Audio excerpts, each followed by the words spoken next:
Do you know the one thing that distinguishes the difference between destiny and fate? My friends, today we're going to venture into a common horror that is overlooked, something that may have us dwell upon a new fear when confronting the unknown. Of course, we all know that we can never truly see what awaits for us when stepping into the unknown future. But as we live out our daily lives, whether it's fruitful, meaningless, monotonous, or whatever, is it not true that every now and then you've entertained yourself with the idea of having control over your own future? That you tell yourself how you're destined to be something special, to push yourself through the miserable days just so you can finally achieve that blissful dream. The kind of dreams that will make you sleep better at night. Have you go out into the world, defining your own life, becoming the author of your own story. But what if, one day, all that would suddenly change?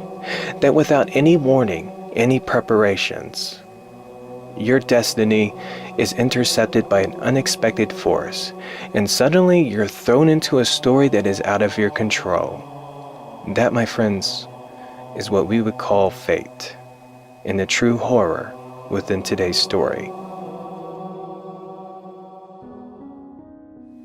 Meet Ovaki, a young man who may have had a unique story of his own, or may have found himself chasing no dreams. Regardless, his story had somehow found itself centering upon an unexpected event. You see, not long ago, Japan had suffered a great earthquake that had leveled several towns and villages. Following the disaster was a large fault that was discovered on the north slope of the Amigara mountain. It was all over the news. They were calling it the eighth wonder of the world. Ovaki didn't know why, but when he'd seen the fault on television, he had the sudden need to be there, to see this remarkable discovery in person, more like the inner need to confront it. It was during his long venture of hiking and climbing to the Amigara mountain. That was when he came across a fellow climber, a woman who not only seemed out of place, but Ovaki could easily tell that she too was looking for the mountain. Her name was Yoshida, attractive, a bit shy, and who was also infected with the overwhelming desire to confront this mountain when seeing it on the news. A troubled couple, two destinies that had found themselves traveling the wilderness together and chasing one of nature's most fascinating discoveries. An adventurous mystery that may have a pleasant ending for Ovaki. As our couple were just moments away from reaching the mountain, that was when they could hear the sounds of other people nearby. A crowd who'd also had the curiosity of learning the secrets behind this unnatural discovery. But when Ovaki and Yoshida had finally reached Amigara mountain, right before them was a mystery that was far more powerful and mesmerizing than they had anticipated. It was true. Thousands of human-shaped holes that were found within the fault, exposed by the earthquake. Just by looking at it, kind of makes you wonder that all this time, being underground, how exactly were they created? Or better question, why were they kept hidden away from human civilization?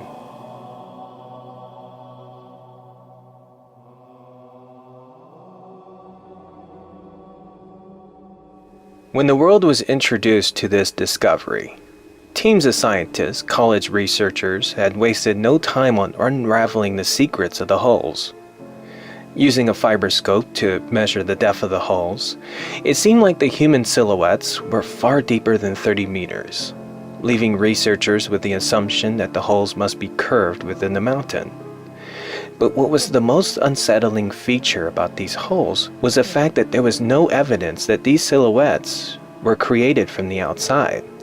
That the only way they can be designed by human hands is if they were created from within the mountain itself.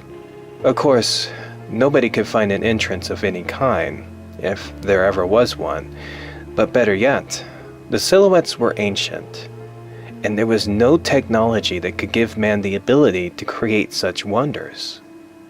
And even though human science had tried defining the origins and nature of these holes, there was an undeniable reality about this new discovery, a dwelling fear, that nobody could prove that these silhouettes were created by the hands of man.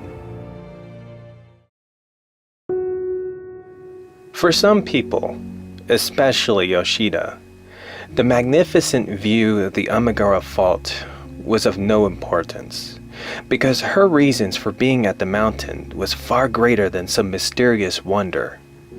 When Yoshida had seen the fault on the news, it was only a small glimpse, a mere second. When she'd seen it, her hole, meaning that one of these holes belonged to Yoshida, she swore that somewhere on this mountain is a hole that's her identical silhouette. Of course, Ovaki had found it ridiculous, a bit egotistical.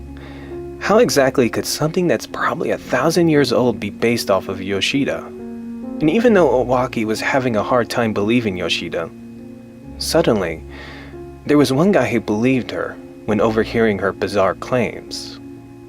His name was Nakagaki, and he too had felt the same way when watching the news, that somewhere on this mountain was his identical hole. In fact, that's the reason why most of the people had traveled to the Amigara mountain, just to look for their holes. And just recently, Nakagaki had finally discovered his. And you can't deny that it's a perfect fit. You could obviously see the reluctance on Owaki's face. Maybe there was a bit of jealousy seeing how this Nakagaki was probably some joker who was just trying to impress Yoshida. Or maybe he was a nut job who was looking for some attention when stripping himself down to his undergarments and performing a self-embarrassment stunt when stepping into the hole. But when Nakagaki's entire body had entered the human-shaped hole, his hole, it was like his entire body had perfectly settled itself into the hole before he began sliding into the vault, like something was pulling him from within the mountain, or like he was being consumed. And just as Nakagaki had went into the mountain, that's when Ovaki and Yoshida had just witnessed a sudden horror. Nakagaki had just disappeared into the mountain.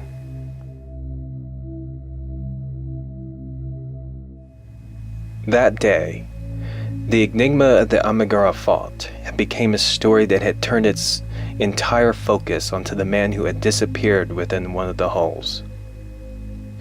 When the rescue team was called in, they used a fiberscope to check the hole, 30 meters deep, and yet they couldn't find a single trace of Nakagaki.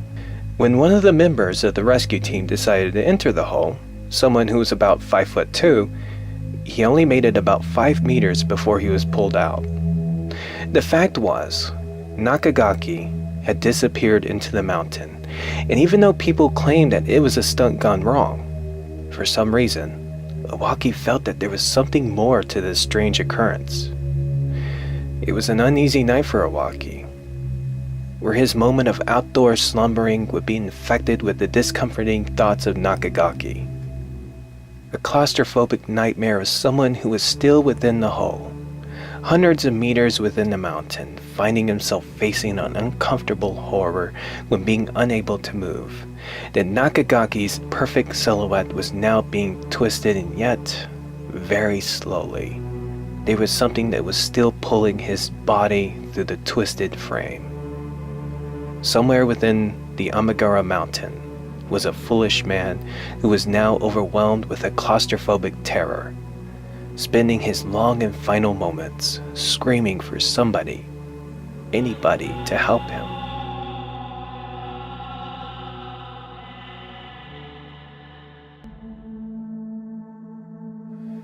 The following day, the fact that there was still no sign of Nakagaki, that, my friends, was only the beginning of an unremitting horror.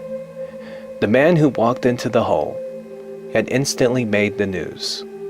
But nobody had never expected that the following day, there would be more people who would follow the same footsteps. Men and women who would strip themselves down to their undergarments and enter one of the holes after claiming that it was theirs. And much like Nakagaki, they too would disappear without a trace. But for Ovaki and Yoshida, they were facing a much greater problem. You see, early in the morning before sunrise, That was when Yoshida would claim that she had finally discovered her hole. Even though people had begun disappearing when entering the holes, Ovaki had still maintained his reluctance on believing that these ancient holes were built for specific people. Like Yoshida, for example. I mean, when Yoshida had shown him the hole, Ovaki did admit that Yoshida and the silhouette were identical. But that doesn't mean that this hole was built for her. There was just no way. It had to be a coincidence. And regardless how much effort Ovaki tried bringing Yoshida back to her senses, the girl was literally convinced that the hole was calling to her, telling her, "Come to me." That even though she felt that this hole offered nothing but a painful and traumatizing death, for some reason, no matter how hard she tried fighting it, the compulsion was becoming too great. Yoshida knew that very soon she was going into the hole, that she has to enter the hole. In a last effort to bring this madness to an end, Ovaki had decided to fill Yoshida's hole with rocks, hopefully ease her compulsion by blocking her from entering the hole. Such a noble and unselfish effort. And even though our troubled Yoshida may have found himself within the arms of Ovaki that night, a young man who had offered something that she had never experienced within her lonely and miserable life: companionship and true love. It's just too bad that Ovaki had underestimated the true horror of the Amigara fault and its incredible power.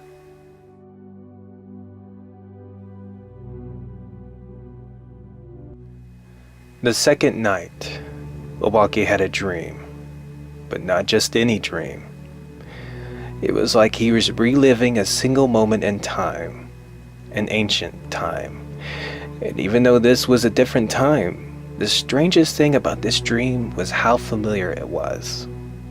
Within this dream, Ovaki had just committed a heinous crime and was being punished for his vile actions. Ovaki didn't know what he did, but he knew that it was bad enough for him to receive the worst punishment for his crimes, more like a death sentence. When being sent to a specific location within the mountains, an area that was secluded from the world and human civilization, there was a cliff where its walls were lined with countless holes for the other criminals who were executed in the past. It was said that when somebody would commit such a horrible crime, that's when they would create these human-shaped holes. It didn't take long before Ovaki would be brought before his hole. Just by gazing into the human silhouette, Ovaki knew that he was about to suffer greatly for what he did. A death that was so inhumane that even human civilization would later refrain themselves from using these holes again. When they left Ovaki near his hole, free from his restraints, it seemed like a careless act, an easy opportunity for Ovaki to make his escape. But for some reason, Ovaki didn't want to leave. Just by gazing into the abyss of this hole, it was like some unknown force had ensnared him. Like his future, his purpose in life had centered itself to this hole. He knew what was inside, and yet there was a compulsion to submit and accept his fate. So he stepped in. The stoned walls were cold and smooth, a design that would force Owaki's entire body into the darkened earth. It was when he began feeling a tug around his neck. Ovaki had felt the claustrophobic terror as his neck would stretch itself to the very point where his head should have been torn off. Even though it was just a dream, it felt like he was in that hole for months. Ovaki could even feel every painful minute, the pulling and unbearable pain as his entire body would be stretched out in several directions at once. The last thing Ovaki remembered before waking up was desperately screaming for help. But when Ovaki had awakened from his traumatizing slumber in the dead of night, he was about to find himself facing a true nightmare, when discovering that Yoshida was missing. Here's a fact, my friends. Life, it ain't fair. Doesn't really care about your destiny. A harsh lesson that Ovaki is going through right now when facing a horrible reality. Standing before Yoshida's hole and the pile of rocks that were taken out. It was a scene that had Ovaki begging, pleading for this to be somebody's sick idea of a joke. That maybe Yoshida had to step out for a moment. It must have been a couple hours, desperately searching the mountain, the tent, everywhere, and yet no Yoshida. Eventually, Ovaki had finally came to the realization of what had happened to Yoshida. But why? After these two lonely souls have found each other, a future where there is love, a purpose in life, and no more loneliness. Why would she go into that hole?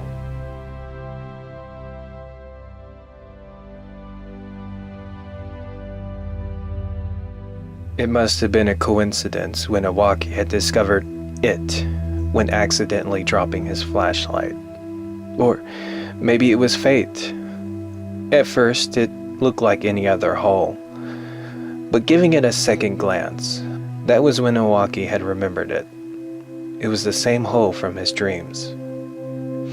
You know something? The future. When you see it for what it truly is, it can be a scary thing, not knowing what's around the corner.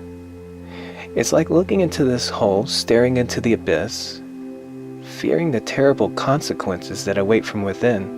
But when Ovaki had gazed into the ancient hole, that was when he began to realize something. For the first time, it felt like the world was cold. A very cold place. A world that offers nothing but sadness, pain, and horror. But looking into this hole, it had given Ovaki something of a warm and blissful feeling. Maybe there is nothing to fear with this hole. Maybe this whole time Ovaki was just scared to accept his fate, that his dreams of having a family, a purpose, a life where he's truly happy would come to this very moment, standing right before this hole, Owaki's hole.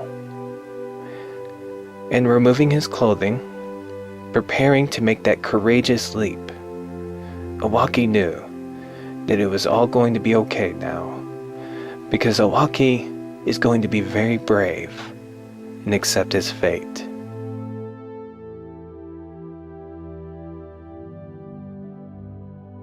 I know that life can be quite complicated, and even though it's something that comes with its unexpected challenges, facing overwhelming obstacles and giving us the notion of a hopeless and miserable future, the fact is, we may not have the ability to choose our obstacles, but we will always have the ability to be the authors of our own story. And sometimes we may find ourselves facing a moment where our choices are narrowed down into two, whereas one would offer bliss and happiness, as with the other would only bring misery and grief. Or so that's the way we see it. This is what happens when someone is looking into one of the human-shaped silhouettes. For the first time within somebody's life, when gazing into one of these holes, the world becomes very cold and would normally choose the option that offers warmth, purpose, and happiness when taking that step into the very hole that calls their name. And even though there's the mystical pull, there is still the ability to choose. It's just that when someone is looking into one of these holes, it can be very hard to make the right choice.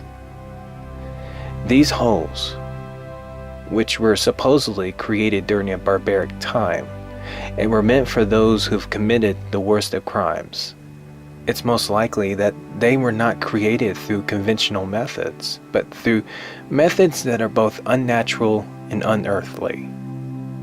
A hole that is specifically created for a single individual, someone who was deemed monstrous enough for such a violent and inhumane fate. But what if something went wrong? Something that was overlooked when these holes begin feeding upon those who are of the same blood, including the future descendants. Maybe this is the reason why the holes were buried and had spent centuries of being kept hidden away from the world and human civilization, until a natural disaster would unravel one of humanity's most darkest secrets. As to what happened to those who had disappeared, it would be 3 months later before Japan would uncover the horrible secrets behind the holes, when a hiker had discovered the other side of the fault. Unlike the other holes, these holes were found to be thin and having no form. It was when someone had first glanced into one of these deformed holes that was when Japan was introduced to the nightmarish fate of the missing victims, and introduced to the horrible truth behind the enigma of the Amigara fault. My friends, for any curious questions or curiosities, the best place to reach me is through my Twitter account, with the link in the description below. For those who want to add a jingle or two to my tip jar on Patreon, you'll find that in the description below as well. Until next time, my friends, thank you for watching the show.